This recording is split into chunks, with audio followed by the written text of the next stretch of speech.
Good evening, guys. Tonight is me, Shauna, and my lovely husband, Roy. And today is our third episode. Thank you so much for supporting us. Um, and thank you for all the ones that are listening, watching, and we are actually touching someone. Yesterday, we spoke on healing in reference to it's your time to heal.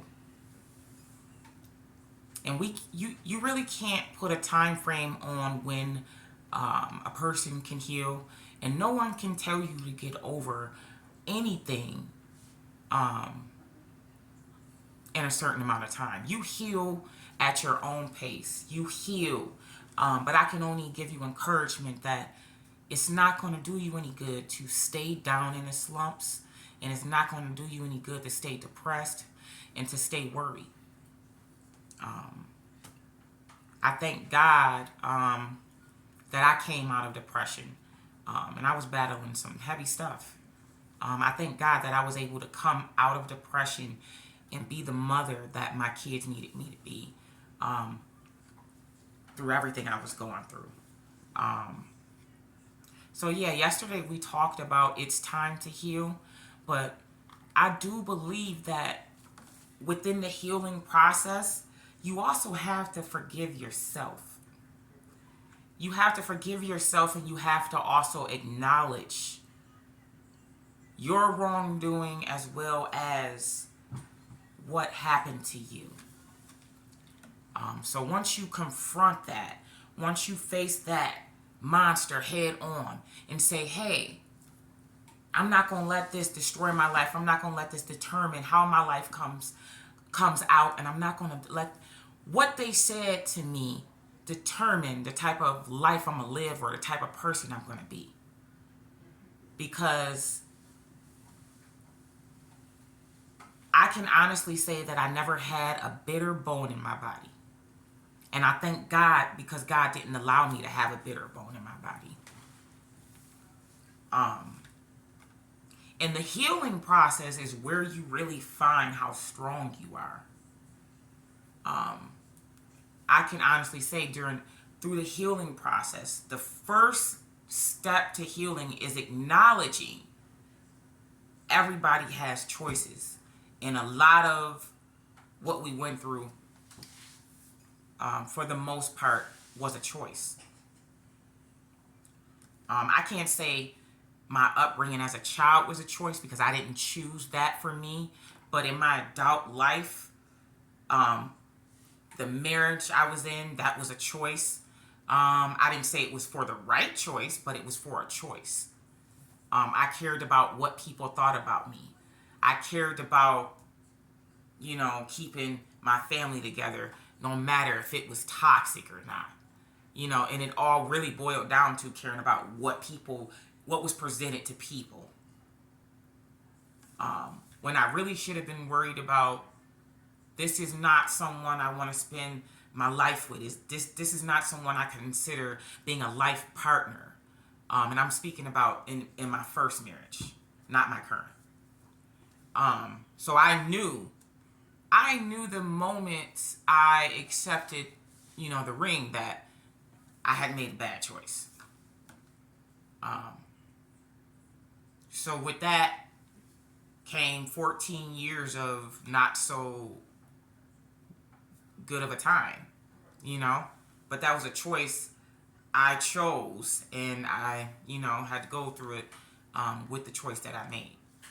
And there was no way possible you can heal in a bad situation. Right. Because it's repetitive. Like you're in it, so it's going on daily. Right. So you went through the wrong time. So I want to say my healing process, babe. My healing process started once God detached me from that relationship. Once God detached me from certain friendships. Once God detached me from certain family members, is when God actually started to bless me. And God actually, when I say bless me, my healing process was part of finding self-love for me. Because I was 14 years old you know, during the whole, once, you know, the transition started.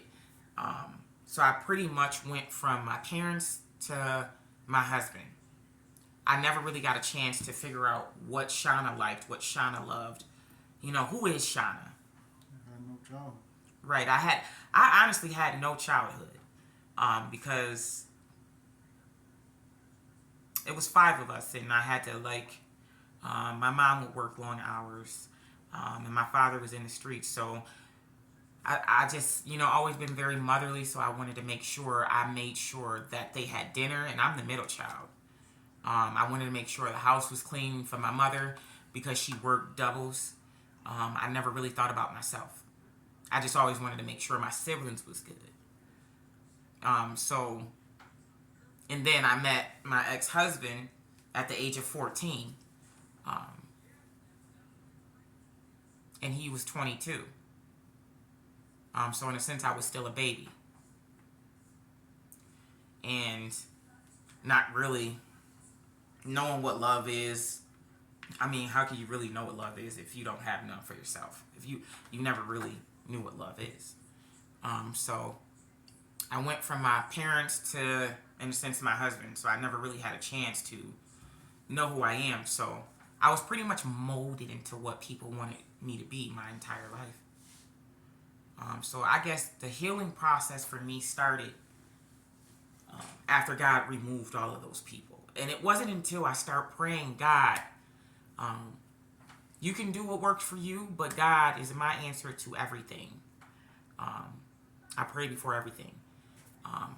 It wasn't until I started asking God to remove people who weren't here for me, who didn't wish me well, and who didn't want to see me prosper. And when you end up by yourself, you know, and you can't really be mad because you asked God for that. And that's when my healing process started. And it was almost like God was like, I'm not going to let you find love for yourself for them to take it back. It was more like, I'm going to let you heal when you finally pay attention to those red flags I've been sending you. When you finally let those people go that, you know, I've been allowing to mistreat you, to let you know that they're not meant to be in your life. That's when my healing process started. And I was scared. The beginning of the healing process is scary. It's not easy. But the more I start to read my Bible and the more I start to gain a relationship with God and talk to God, the better the healing process began. Like I was in this relationship for 18 years. It was all I knew. And it wasn't particularly that I loved this person. It was more so I never been on my own.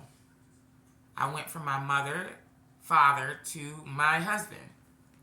I never, you know, did really nothing on my own. It was all taken care of for me. So it was just like it was only because it was scary because it was new.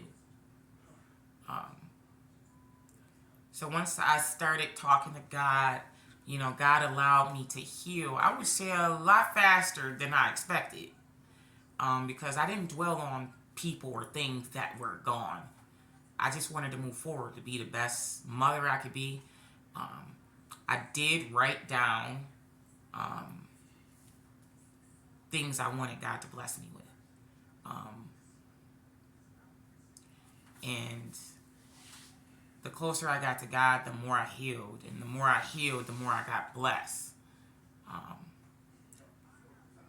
And I'm forever grateful that God never left my side.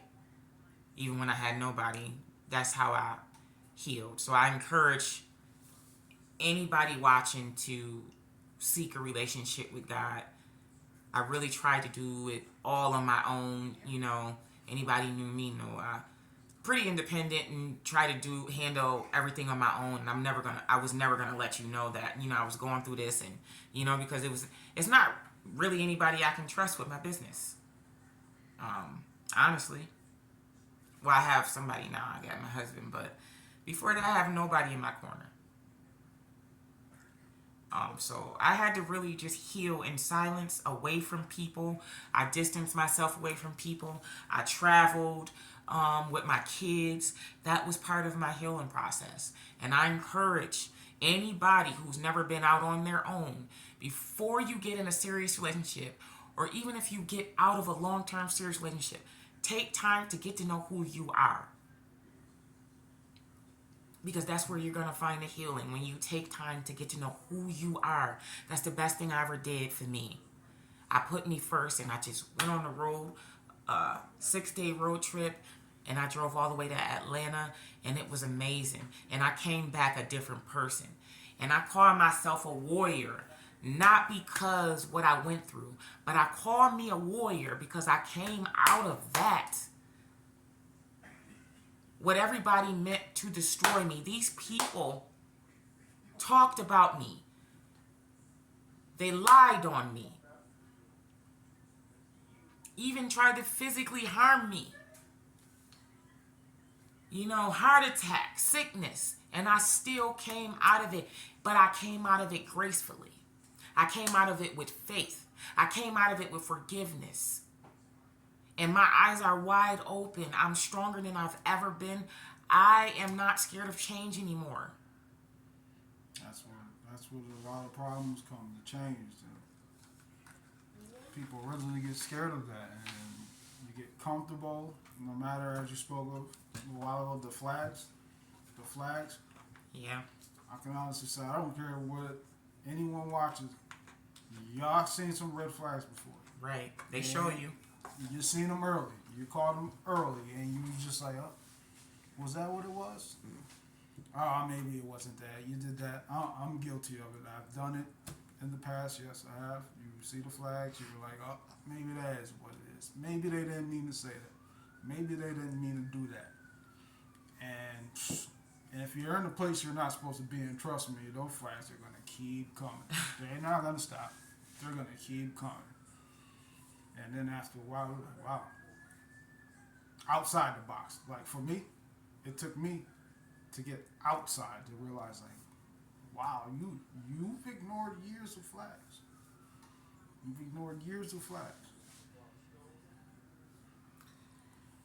And, yeah, I'm sorry, babe. And we don't know why we ignore these flags. We just do. It's like God give you that gut feeling. Trust that gut feeling. This person is not for you. I said I do at the altar, and the minute I said it, I regretted it. Because I knew that wasn't meant to be my life partner. But I was too afraid to let everybody watch and know that. When I really should have just stopped the wedding. And I am telling you, this message, I want to say this message is to people. And this is not just to women. This message is to men and women who are in a relationship. Ask yourself, what is this relationship doing for me on a positive level? What positivity is it bringing to me? And then you outweigh the bad and the good, the pros and the cons of that relationship.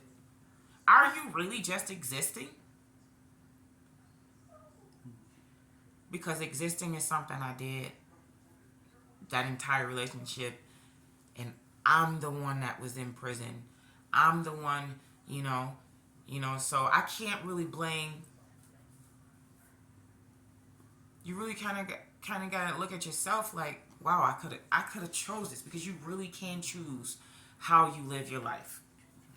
Down to the person you're with, the money you make, it's all about your mindset. So it's like we get into a comfortable mess, right?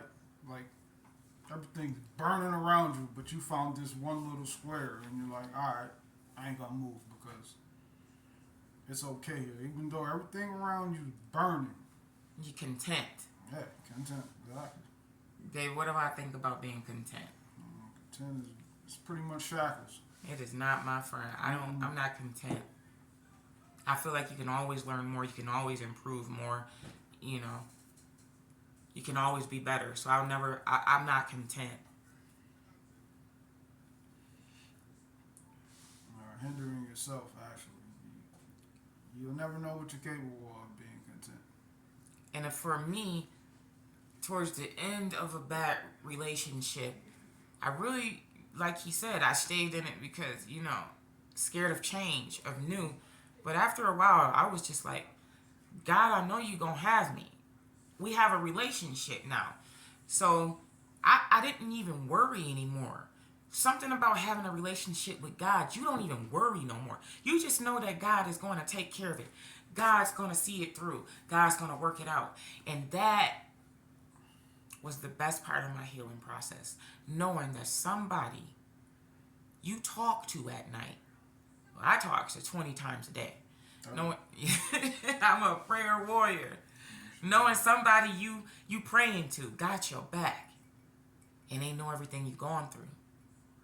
And they gonna make sure you come out all right. That is the best feeling. And I walk by faith, not by sight anymore. I do not worry. Because I know what's gonna happen is gonna happen. And I know I'm covered by the blood. Don't ever let somebody paint you a picture twice. And when I say that, I want to say to save yourself a lot of the healing process. How many times did they show you who they was? You ever hear the term worry yourself sick? And I did that. I had a heart attack. And I did that. That's real. And then after I'm healed, it's just like, why was you tripping? What's Why wrong? was you worried about that? Don't, stop holding people to standards that they never own. When did they show you that they loved you? For me, a lot of, fake emotion was given, just to lure me in. But when did they show you they was trustworthy? Didn't they just show you that they'll stab you in the back? Why are you still rocking with them?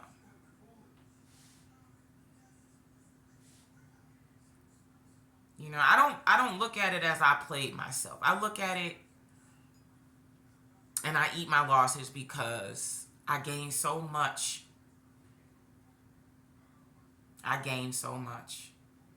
And I know that God is going to cover me. And I know that no weapon formed against me shall prosper.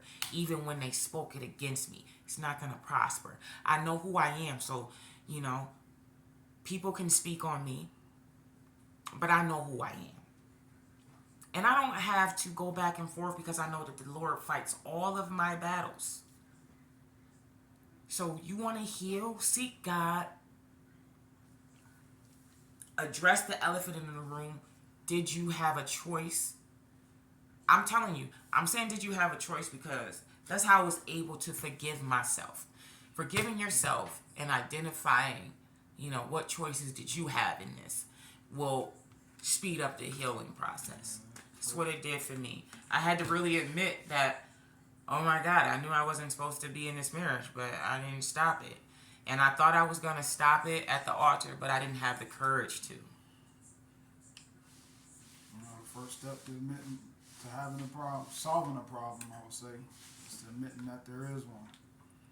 For some people, that's a lot tougher than what it really is. You think it's okay. You think, all right, it'll get better. 2 days to turn into 5 years, and then you're just looking like, well, will it ever get better? And then you live with regret at that point. What could I have done different in those 5 years? I don't live regret. I look at everything as a lesson. And I always say life is a bunch of lessons. It's about the lessons, what you catching, what you learning from it. I learned so much, moving forward. And I feel like that's why I was able to be a better wife for my husband when my husband came. I'm a better mother. I'm a better person. I'm just all around better. And God showed me that God had to allow these people, to try to break me. I'm not going to say break because I don't believe you're broken. To try to destroy me, to try to, make sure I wasn't here anymore. But guess what? I'm still here. And I'm happy and I'm smiling and I'm walking by faith and I know that I'm covered and I know that my family's covered So yeah,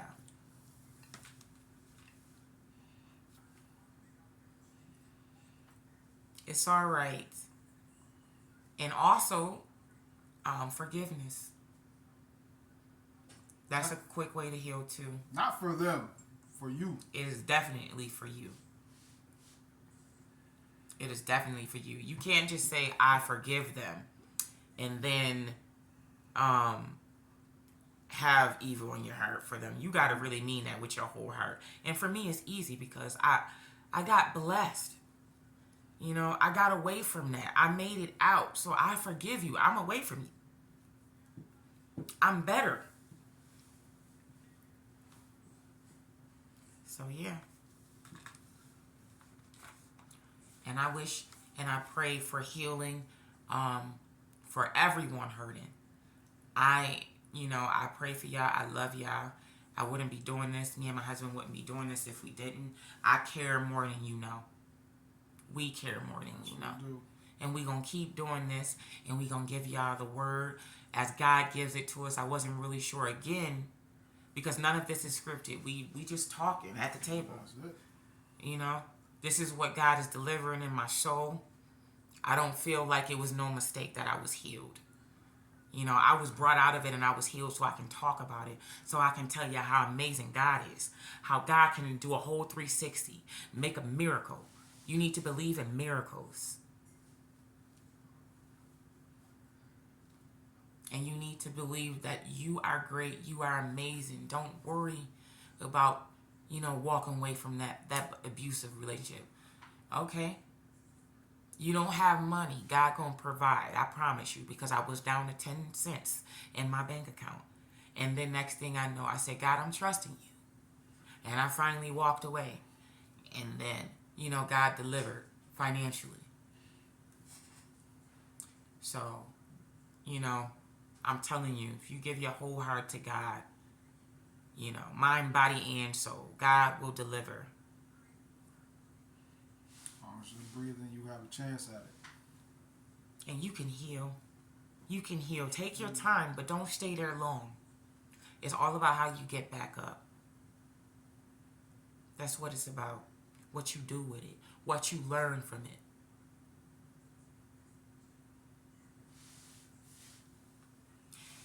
And one more thing. That you was going to say something?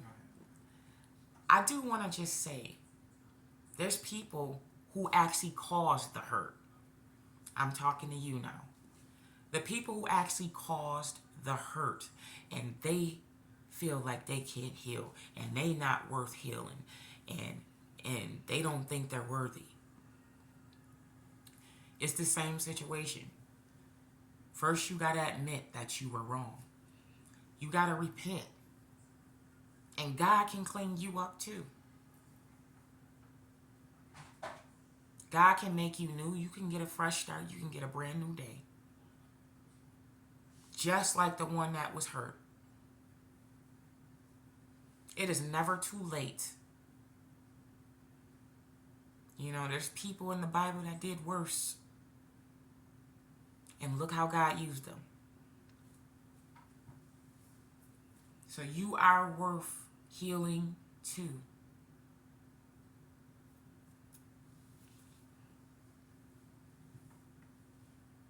May you got something to say? As far as healing, you have to talk about it. I mean, you have to sit at the table. That is what I cherish most about us. Whatever we have, whatever issue we have, we're gonna sit right here. She's gonna be like, babe, I didn't like this. You did it. And I would say, okay, won't happen again. Or if it's something I didn't like that she did, I'm gonna tell her because you can't hold that in. You're gonna explode. It's like shaking a Pepsi bottle. You holding that stuff in, you try to open the top, it's gonna blow all over the place, and emotions are gonna fly, and it's gonna end up much worse than it needed to be. You just sit here, talk it out. I'm telling you, talking it out is, oh my God. I can't even explain it because I cherish it so much in our relationship, in our marriage. I just love how we can do it. It will save you if you are both willing to be saved. You have to both be willing to save. Both put the work in. It can happen. You just have to trust in it. Step one: sit, talk.